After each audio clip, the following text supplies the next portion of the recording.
नमस्कार, अपना प्रदेश उत्तर प्रदेश देख रहे हैं आप। आपके साथ मैं हूं खुशबू पांडे। बुलेटिन की शुरुआत करेंगे बड़ी और अहम जानकारी के साथ करेंगे। बड़ी खबर आ रही है, उससे आपको रूबरू कराएंगे। राजधानी लखनऊ से ये बड़ी खबर आ रही है। राम मनोहर लोहिया आयुर्विज्ञान संस्थान का स्थापना दिवस है। समारोह में मुख्यमंत्री योगी आदित्यनाथ शामिल होंगे। डिप्टी सीएम ब्रजेश पाठक की मौजूदगी रहेगी। सुबह 11 बजे इंदिरा गांधी प्रतिष्ठान में कार्यक्रम का आयोजन भी किया गया है। इस वक्त की बड़ी खबर से आपको रूबरू करा रहे हैं। ये बड़ा अपडेट बताते चले आपको कि डॉक्टर राम मनोहर लोहिया आयुर्विज्ञान संस्थान का स्थापना दिवस है। स्थापना दिवस के मौके पर समारोह का आयोजन किया गया है। समारोह में सीएम योगी शामिल होते हुए नजर आएंगे। डिप्टी सीएम ब्रजेश पाठक भी मौजूद रहेंगे। इसके साथ साथ सुबह 11 बजे इंदिरा गांधी प्रतिष्ठान में कार्यक्रम का आयोजन, यानी अब से कुछ ही देर बाद इस कार्यक्रम का आयोजन होना है। तो राजधानी लखनऊ से बड़ी खबर से आपको रूबरू करा रहे हैं। समारोह में उत्तर प्रदेश के मुखिया योगी आदित्यनाथ की मौजूदगी रहने वाली है। डिप्टी सीएम ब्रजेश पाठक भी शामिल होते हुए इस कार्यक्रम में नजर आएंगे। अब से कुछ ही देर बाद इंदिरा गांधी प्रतिष्ठान में कार्यक्रम का आयोजन है। डॉक्टर राम मनोहर लोहिया आयुर्विज्ञान संस्थान का स्थापना दिवस है और स्थापना दिवस के मौके पर भव्य तरीके से स्थापना दिवस समारोह मनाने की जो तैयारियां हैं वो आज कर ली गई हैं और अब से कुछ ही देर बाद यानी 11 बजे मुख्यमंत्री इस कार्यक्रम में पहुंचेंगे।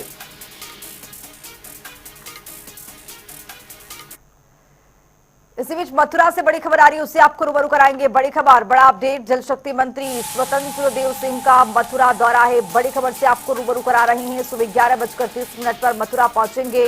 गोकुल बैराज का निरीक्षण करेंगे। बाढ़ प्रभावित क्षेत्रों का दौरा करेंगे। करीब 2.5 घंटे तक रहेंगे मंत्री स्वतंत्र देव सिंह। दोपहर 2 बजे लखनऊ के लिए प्रस्थान भी करेंगे। बड़ी खबर, ये बड़ा अपडेट। बाढ़ प्रभावित लोगों से आज करीब 2.5 घंटे तक मुलाकात करेंगे, निरीक्षण करेंगे। दोपहर 2 बजे लखनऊ के लिए प्रस्थान करेंगे जल शक्ति मंत्री स्वतंत्र देव सिंह। मथुरा दौरा बेहद महत्वपूर्ण है। सुबह 11:30 पर मथुरा पहुंचेंगे। गोकुल बैराज का निरीक्षण करेंगे। चूंकि देखा गया है कि किस तरह से बाढ़ से काफी लोग प्रभावित हुए हैं और कई ऐसे उत्तर प्रदेश के जिले हैं जो बाढ़ से प्रभावित हैं और इसी कड़ी में जल शक्ति मंत्री का जो दौरा है वो आज मथुरा का दौरा है। मथुरा दौरा इसलिए भी बेहद महत्वपूर्ण है क्योंकि यहाँ जो प्रभावित लोग हैं बाढ़ से, उनसे जब मुलाकात करेंगे जल शक्ति मंत्री तो जानने समझने की कोशिश करेंगे कि आखिर किन किन परेशानियों का सामना करना पड़ रहा है, क्या क्या जरूरतें यहाँ पर महसूस की जा रही हैं। तो स्वतंत्र देव सिंह आज मथुरा पहुंचने वाले हैं। 11:30 बजे का वक्त है जब मथुरा पहुंचेंगे। बाढ़ क्षेत्रों का निरीक्षण करेंगे, वहां पर बाढ़ प्रभावितों के साथ मुलाकात करेंगे। 2 बजे राजधानी लखनऊ के लिए प्रस्थान करेंगे। गोकुल बैराज का आज निरीक्षण करते हुए स्वतंत्र देव सिंह जल शक्ति मंत्री नजर आएंगे।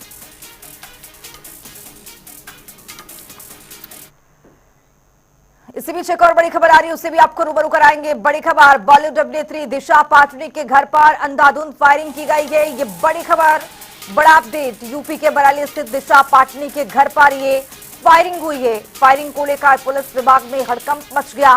फायरिंग की सूचना मिलते ही पुलिस मौके पर पहुंची और छानबीन शुरू की है। वहीं इस फायरिंग की जिम्मेदारी गैंगस्टर रोहित गोदारा, गैंगस्टर गोल्डी बराड़ ने ली है। और ये देखिए तस्वीरें सामने आ गई हैं जब फायरिंग की गई है दिशा पाटनी के घर पर और बाइक सवार हमलावरों ने यहाँ पर इस वारदात को अंजाम दिया है। जैसे ही पुलिस में ये खबर पहुंची वैसे ही प्रशासन वहां पर पहुंचता है और इसी बीच में ये देखा जाता है कि ताबड़तोड़ यहां पर फायरिंग की गई है। तस्वीरें सामने आ गई है, लेकिन इस हमले की जिम्मेदारी गैंगस्टर गोल्डी बराड़ के गैंग ने ली है, जिसके बाद ये मामला और हाई प्रोफाइल हो गया है। पुलिस फिलहाल मामले की तफ्तीश कर रही है, छानबीन में जुटी हुई है।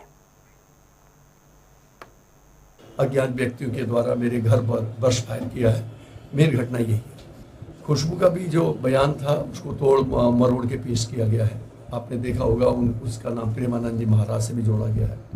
हम लोग सनातनी हैं और हमेशा हम गुरु जी, आचार्य जी और इस तरह के जो हमारे साधु संत हैं उनका हम ससम्मान करते हैं। लेकिन अगर कोई उनके बयान को तोड़ मरोड़ के या उसमें कट पेश करके अगर ये करता है तो ये कहीं न कहीं पे हमको नीचे गिराने की एक साजिश है। कार्रवाई पुलिस ने अपना पूरा जितना प्रयास पुलिस कर सकती है कर रही है। माननीय योगी जी का ये उत्तर प्रदेश है और योगी जी का भी पुलिस को एक स्पष्ट आदेश है, जीरो टॉलरेंस। और स्पेशली इस तरह की जो गुंडागर्दी या इस तरह की दहशतबाजी है उस पर पूरा लगाम लगाने की उनकी कोशिश है। और उसी क्रम में हमारी बरेली की police, SSP, ADG sir, SP traffic सभी लोग लगे थे। रिटायर्ड सीओ श्री जगदीश पाटनी जी के घर पर बाइक से आए 2 अज्ञात हमलावरों द्वारा फायरिंग की घटना की सूचना आज दिन में प्राप्त हुई थी। एसपी सिटी के साथ एसओजी व सर्विलांस की टीमों को तत्काल मौके पर भेजा गया। घटना की पुष्टि होने पर प्रार्थना पत्र लेकर गंभीर धाराओं में थाना कोतवाली पर एफआईआर पंजीकृत की जा रही है। परिवार की सुरक्षा व्यवस्था सुनिश्चित करने के लिए पर्याप्त आर्म्ड पुलिस बल की तैनाती की गई है। एसपी सिटी व एसपी क्राइम के पर्यवेक्षण में 5 टीमों को तैयार किया गया है जो घटना के अनावरण एवं अभियुक्तों की गिरफ्तारी सुनिश्चित करेंगी।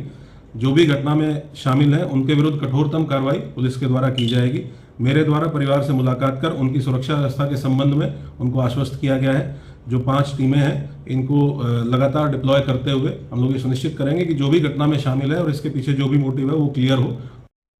इस खबर पर ज्यादा जानकारी के साथ शानू कुमार बरेली से हमारे साथ हमारे सहयोगी जुड़ रहे हैं। शानू, अब जिस तरह से देखा गया है कि दिशा पाटनी के घर पर फायरिंग हुआ है और फायरिंग होने के बाद जिस तरह से हड़कंप मचा है पुलिस प्रशासन में भी, और दिशा पाटनी के पिता को भी हमने सुना कि वो किस तरह से बयान देते हुए नजर आए।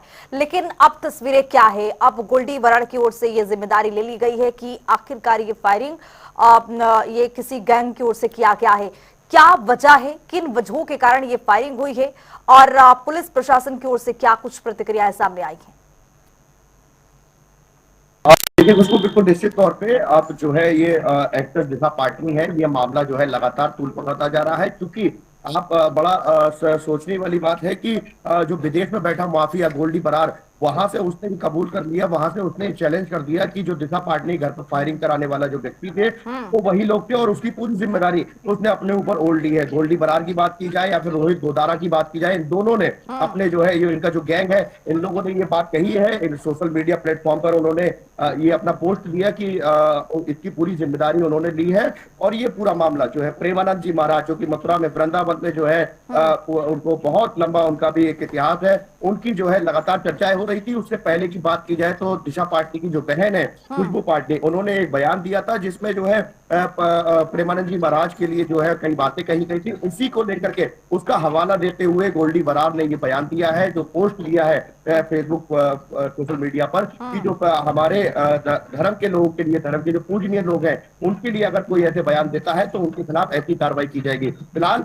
गोल्डी बराड़ के जो गैंग है, जो माफिया है, उन्होंने इस अभी घटना के लिए यानी कि जो 10 से 12 राउंड फायरिंग की गई है इसके लिए सिर्फ उन्होंने अभी ट्रेलर बताया है। अगर ये चीजें बयानबाजी नहीं रुकती है तो कहीं ना कहीं इससे बड़ा अंजाम दिया जाएगा। अभी की बात की जाए तो खुद दिशा पाटनी के जो पिता है जगदीश पाटनी का बयान आज ही तड़के सुबह सामने आया है। उनका भी कहना है कि लगातार वो जो है पूरा परिवार दहशत में था। जब देर रात करीब 3 बजे जो फायरिंग हुई तो कहीं ना कहीं वो लोग बच करके जो है उन्होंने एक किनारा पकड़ा। 8-10 शूट किए गए थे, जो कि घर का जो लेंटर है वहां पर जो है गोलियों के निशान है। तो कहीं ना कहीं उनका परिवार था जो पूरा डरा सहमा हुआ। तो फिलहाल बरेली पुलिस लगातार मदद कर रही है। पूरे इलाके को छावनी में तब्दील कर दिया गया है, वहां पर सुरक्षा बल तैनात कर दिया गया है कि किसी प्रकार से कोई लापरवाही ना हो। सीसीटीवी फुटेज एक सामने आया है खुशबू, सबसे बड़ी बात है फायरिंग करते हुए एक इस मोटर बाइक पर 2 अज्ञात जो हमलावर है वो लगातार भागते हुए नजर आ रहे हैं। उस पर पहलुओं पर एसएसपी अनुराग आर्य लगातार जांच कर रहे हैं। एसपी सिटी और के नेतृत्व में 5 टीमें गठित की गई हैं। एसओजी भी तैनात की गई है कि किसी प्रकार से जो है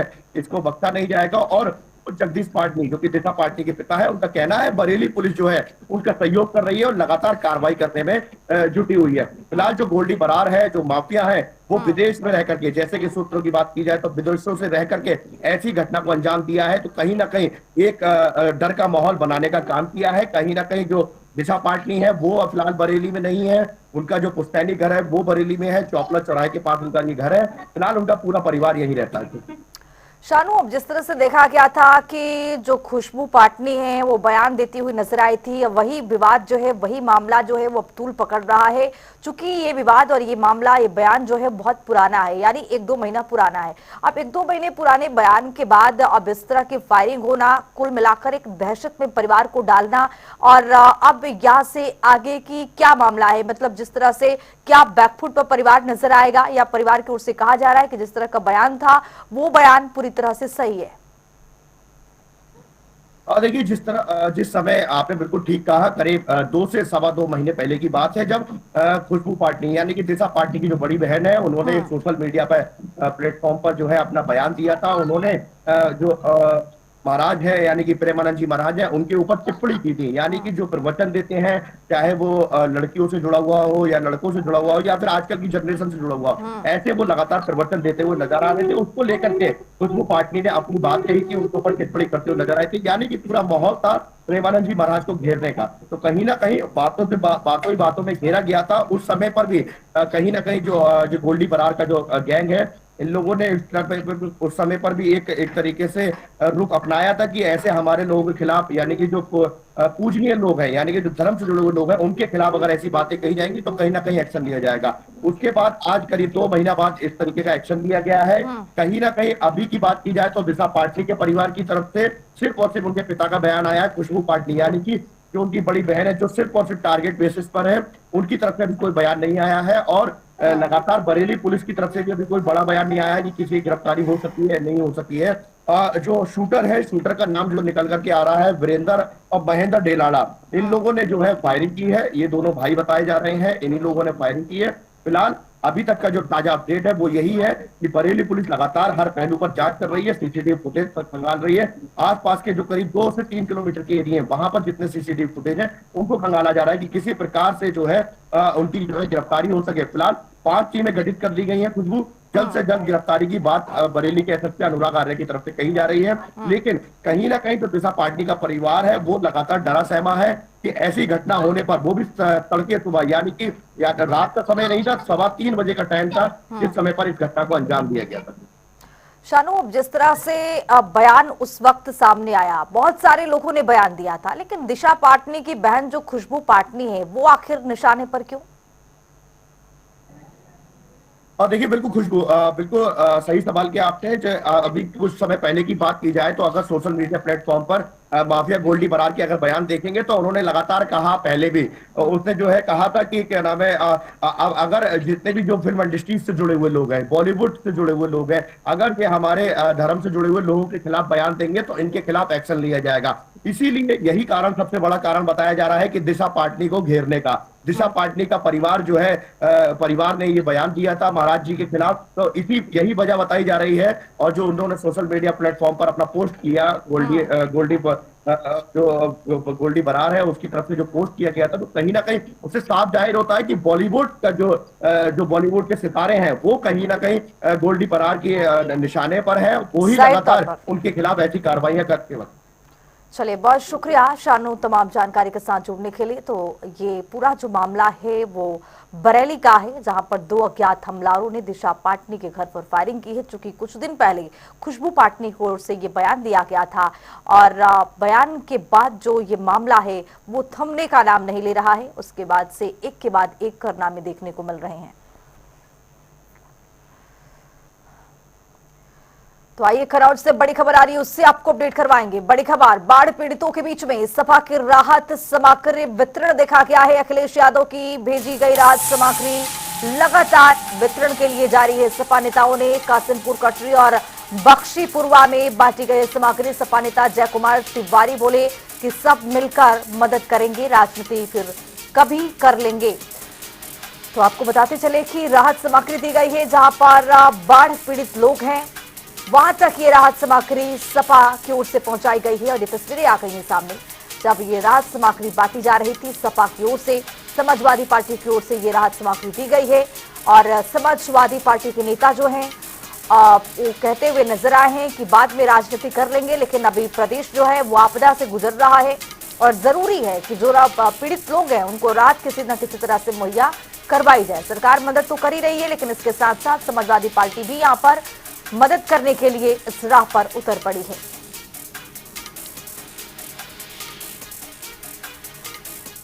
करीब 1 बजे के आसपास मैं आया हूं। उससे पहले पार्टी के तमाम जिम्मेदार साथीगण जो उधर कटरी के साइड में जो बाढ़ है उस क्षेत्र में अंशुल, हमारे दोहरे जी और विधायक जी, अध्यक्ष जी और पार्टी के तमाम जिम्मेदार लोग, सुबह से ये लोग निकल जाते हैं और कंटिन्यू लोगों की मदद में ही लगे रहते हैं। मैं अभी इस बख्शीपुरवा और कासिमपुर गांव, इसमें आप लोगों के बीच में आया हूं अभी पार्टी की तरफ से, राष्ट्रीय अध्यक्ष जी की तरफ से हम लोगों ने उन लोगों को राशन देने का काम किया है और ये भरोसा दिलाया है कि समाजवादी पार्टी, माननीय राष्ट्रीय अध्यक्ष और कन्नौज के लोग सब आपके साथ मजबूती के साथ हर स्थिति पर खड़े हैं।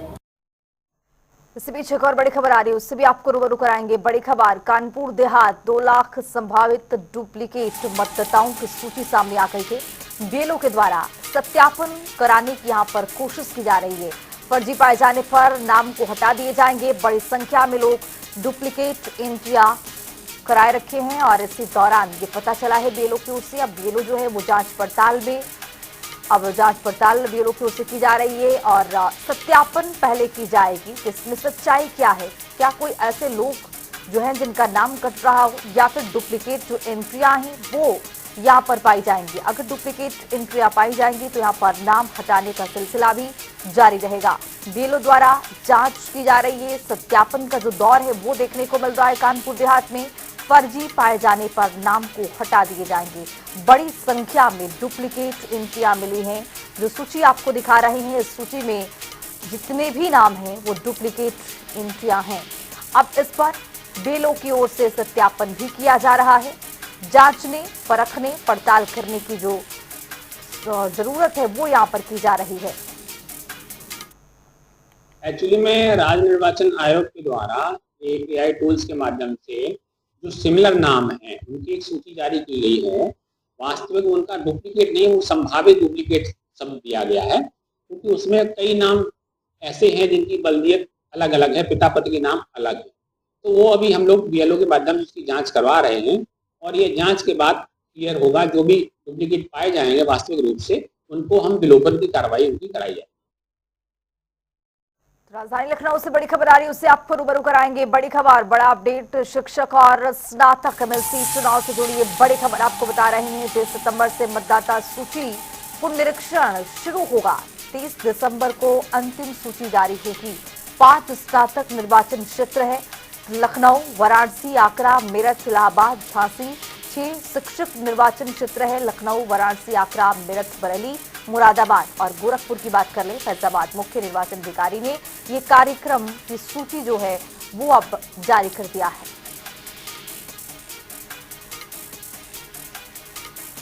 तो राजधानी लखनऊ से एक और बड़ी खबर आ रही है, उससे भी आपको रूबरू कराएंगे। बड़ी खबर, बड़ा अपडेट, आईटीआई प्रवेश की अंतिम तिथि को बढ़ा दी गई है। प्रवेश की अंतिम तिथि अब 30 सितंबर 2025 तक राजकीय संस्थाओं में देखने को मिलेगा। 20 सितंबर तक पंजीकरण करा सकेंगे। निजी संस्थानों में 29 सितंबर तक पंजीकरण हो पाएगा। रिक्त सीटों का विवरण जो है SCBT पोर्टल पर उपलब्ध, अभ्यर्थी ऑनलाइन आवेदन कर सकते हैं।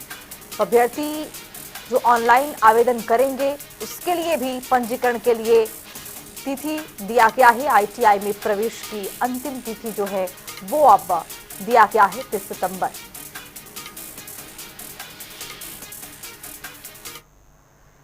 तो हरदोई में नशे में धुत रोडवेज बस चालक ने 40 यात्रियों की जान को खतरे में डाल दिया। दरअसल चालक बस को तेज गति से दौड़ाता रहा और कई बार दुर्घटना होने से बची। नशेबाज बस चालक की हरकत से सड़क पर अफरा तफरी मच गई, जिसके बाद यात्रियों ने बस रुकवाई और चालक से बस की चाबी लेकर परिचालक को थमा दी और इस दौरान नशे में धुत चालक बस छोड़कर मौके से फरार हो गया। देर रात कानपुर जाने के लिए यात्री जो है वो आक्रोशित हो गए और हाईवे पर जाम लगा दिया। मौके पर पुलिस और एआरएम भी पहुंचे और इस दौरान एआरएम को यात्रियों के आक्रोश का सामना भी करना पड़ा। करीब 2 घंटे बाद दूसरे ड्राइवर को बुलाकर बस को कानपुर रवाना कर दिया गया। हम 9 बजे से बस अड्डे पे, गाड़ी का समय है जो 9 बजे से कानपुर के लिए जाती है हरदोई, और जो ड्राइवर है वो धुत नशे में, बिल्कुल मतलब बढ़िया तरीके से नशे में था। उसके बाद में जो है कंडक्टर को नहीं मालूम था कि ये नशे में है। उसने जो है रोडवेज को जो है रोड पे लाया। उसके बाद में काफ़ी स्पीड में गाड़ी भगाई। गाड़ी भगाने के बाद में कुछ समय बाद में आगे जा करके 3 स्कूटी पे लड़के जा रहे थे, उनका एक्सीडेंट होते हुए बचा। उसके बाद में थोड़ी देर आगे और आकर के जो है ई रिक्शा जो बैटरी वाला होता है वो भी पलटने से बचा। उसके बाद में जो है मैंने गाड़ी को रोका और ड्राइवर को उतारा और गाड़ी की चाबी छीन के गाड़ी की चाबी जो है कंडक्टर के हाथ में दी और मैंने